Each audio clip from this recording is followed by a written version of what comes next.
En las meditaciones que venimos haciendo del Evangelio de San Lucas, encontramos los primeros 11 versículos del capítulo 5 de este Evangelio. Y encontramos en ellos una riqueza verdaderamente singular. Lo que encontramos aquí es muy interesante porque es como un modelo de lo que la Iglesia nos invita a realizar constantemente, que no es otra cosa más que la Lectio Divina.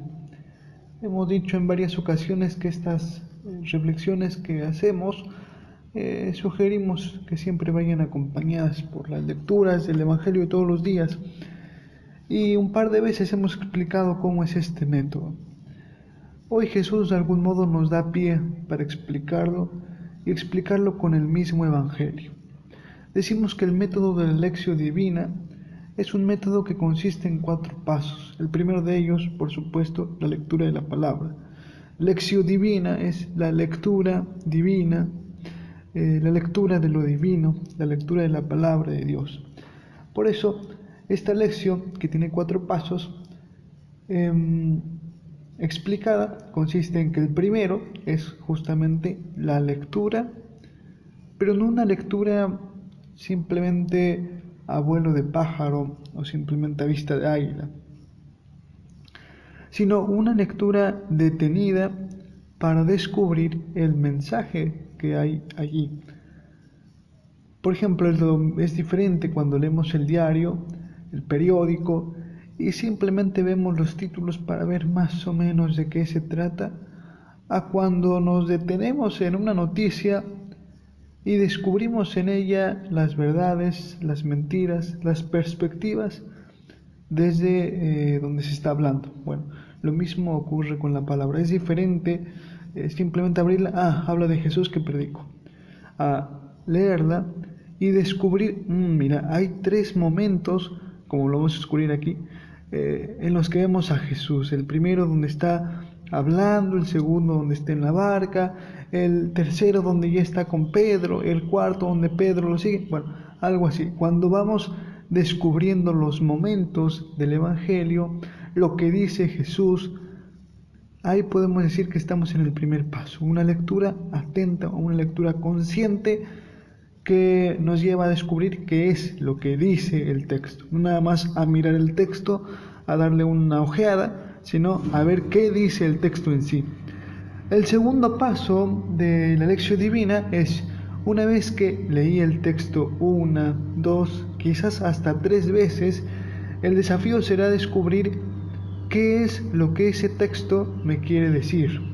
Volviendo al ejemplo del diario, si uno lee el diario, el periódico, como decimos, vamos a encontrar que toda noticia, todo anuncio, todo artículo quiere decirme algo, o más bien despierta en mí una respuesta. Por ejemplo, si yo leo que hoy subieron los combustibles, o que hoy salió una ley y mañana van a subir los combustibles, seguramente despierta en mí la reacción de decir, bueno, hoy tengo que ir a comprar combustible, porque si no, no voy a tener dinero.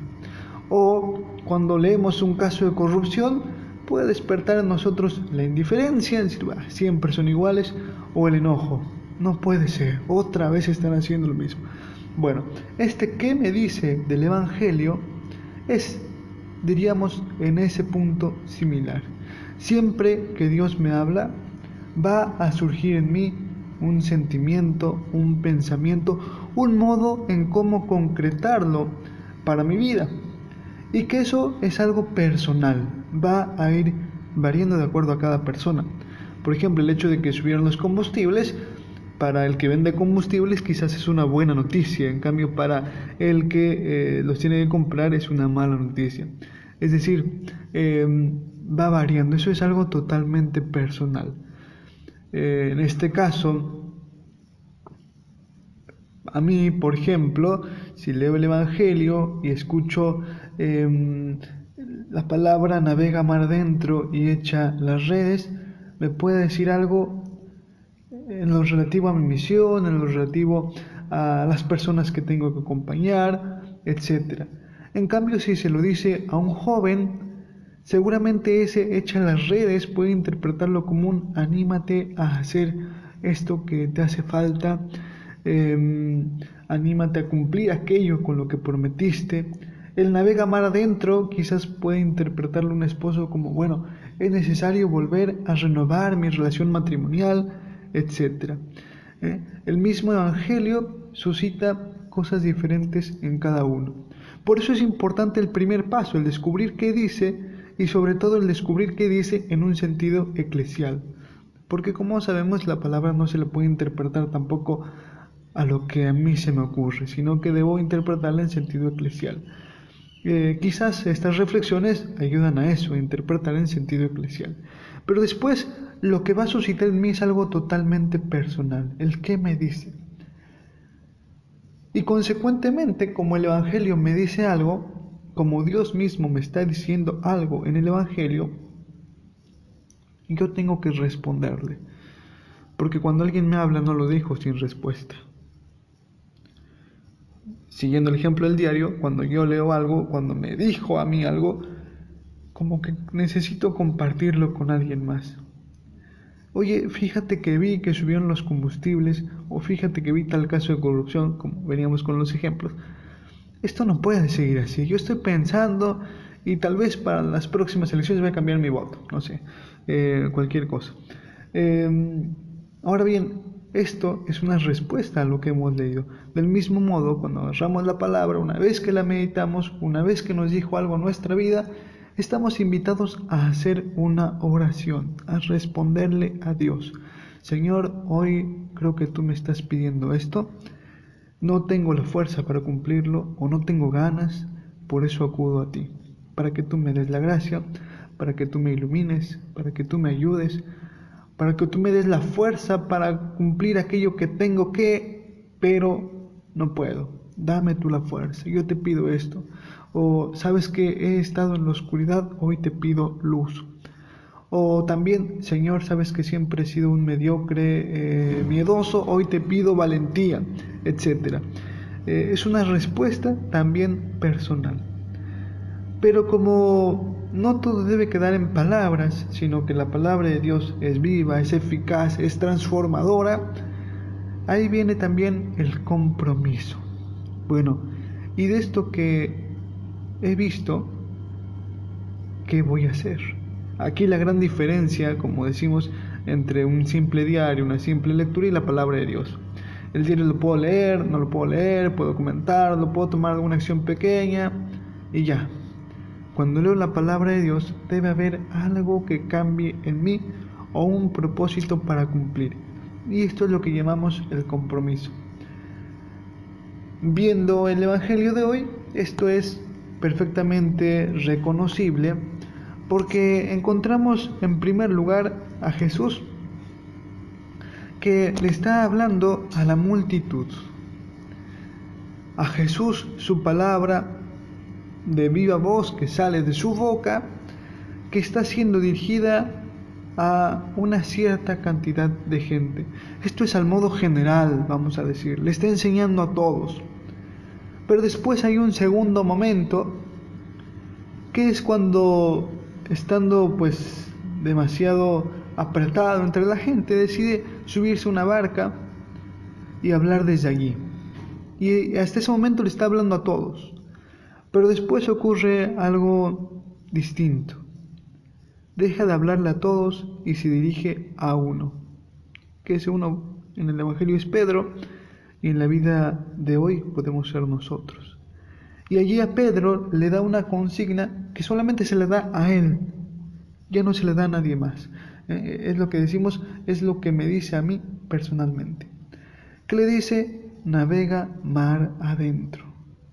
Esta es la palabra de Jesús concretamente a Pedro. Navega mar adentro y echa las redes. Y allí viene una respuesta, un diálogo, que es a lo que nos invita la palabra, a dialogar con el Señor. Maestro, no pescamos nada, pero si tú lo dices, voy a echar las redes. Ahí la respuesta de Pedro. Y después viene su compromiso. Después viene la acción concreta que realizó. Fue y en efecto no nada más dijo voy a echar y no las echó, sino que las echó y pescó. Y volvemos a encontrar este mismo esquema si continuamos mirando el Evangelio. Nuevamente se habla en general, porque la barca se está hundiendo, se llama a todos a que vayan a ayudar.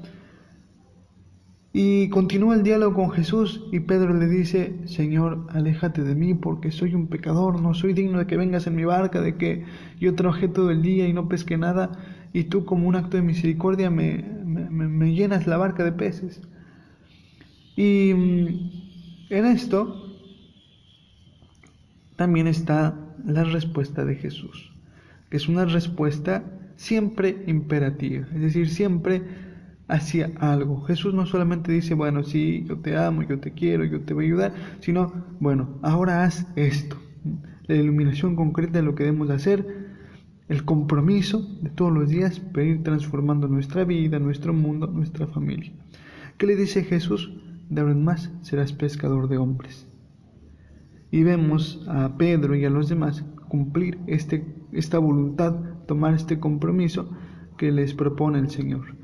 Y dice, abandonándolo todo, lo siguieron.